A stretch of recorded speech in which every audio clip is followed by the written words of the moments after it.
अभी जो हमारे देश का माहौल है, जिस तरह से पाकिस्तान अपनी हरकतें कर रहा है, कल की ये खबर है कि सीज फायर के बाद उसने कुछ घंटों के बाद ही इसका उल्लंघन किया है। तो देश का जो माहौल बन चुका है, इस माहौल में अभी पूरा देश जो है वो अगर किसी को मिस कर रहा है तो वो है इंदिरा जी।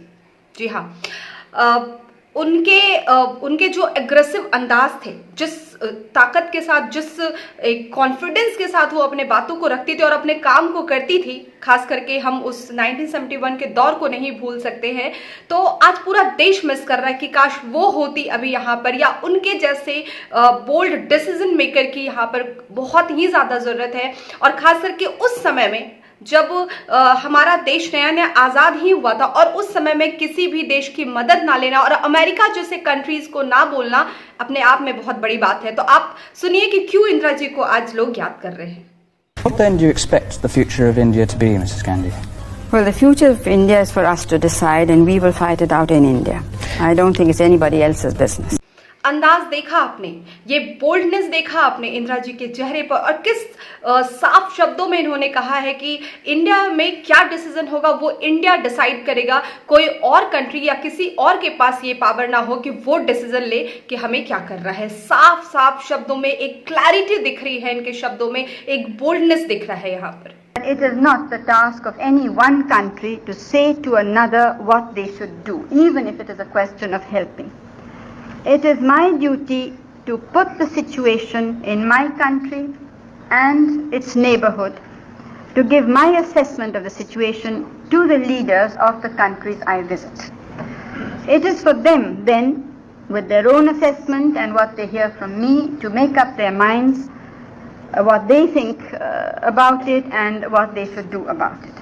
हम भारत के लिए नहीं लड़ रहे हैं, केवल अपने उसूलों के लिए नहीं लड़ रहे हैं। हम आज सारी दुनिया में जो दबे हैं, सारी दुनिया में जो वर्षों से, आज के नहीं, जो सदियों से दबाए गए हैं, चाहे वो अपने दबाएपन को न पहचान सके, वो अपनी गुलामी को नहीं पहचान सके, लेकिन हम पहचानते हैं और हम जानते हैं कि उससे आज हम नहीं लड़ेंगे तो यही धक्का हमको लगेगा।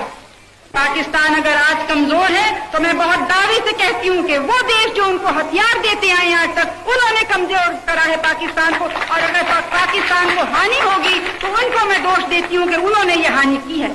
और आज जो हमसे जलते हैं, क्योंकि इस किस्म की मदद हमने किसी से नहीं ली, वो इसी वजह से नहीं ली कि हम जानते थे कि हमारी आजादी अगर कम हुई तो किसी की मदद हमको मजबूत नहीं रख सकती, और अगर आजादी पक्की होती है तो बिना किसी की मदद के हम मजबूत रहेंगे, जरूर रहेंगे, और जो हमें करना है वो करके हम दिखाएंगे। मैंने तो यहाँ पर बस छोटा सा वीडियो क्लिप शेयर किया है इंदिरा जी का, और इस छोटे से क्लिप से ही आपको अंदाजा लग गया होगा, आप समझ गए होंगे कि क्यों आज इस वक्त में पूरा हिंदुस्तान, हमारा देश जो है वो इंदिरा जी को मिस कर रहा, उन्हें याद कर रहा है। उनके जैसे डिसीजन मेकर की जो एक पर्सनालिटी थी, वो भी उस समय में जब हमारा देश नया नया आज़ाद ही हुआ था, और उस समय में ऐसा डिसीजन लेने वाला कोई एक पर्सनालिटी जो वहाँ पर आप देख रहे हैं इंदिरा जी के रूप में, उसी पर्सनालिटी की आज भी ज़रूरत है, उसी बोल्डनेस की आज भी ज़रूरत है। और हमारी भारतीय सेना जो दिन रात हमारे लिए, हमारी सुरक्षा के लिए वो दिन रात तैनात है, और हमें पूरा उम्मीद है कि वो दुश्मनों को जिस तरह से उनके हमले को ध्वस्त करती जा रही है हमारी सेना, उस तरह वो आगे भी करती रहेंगी। पूरा देश उनके साथ है। जय हिंद।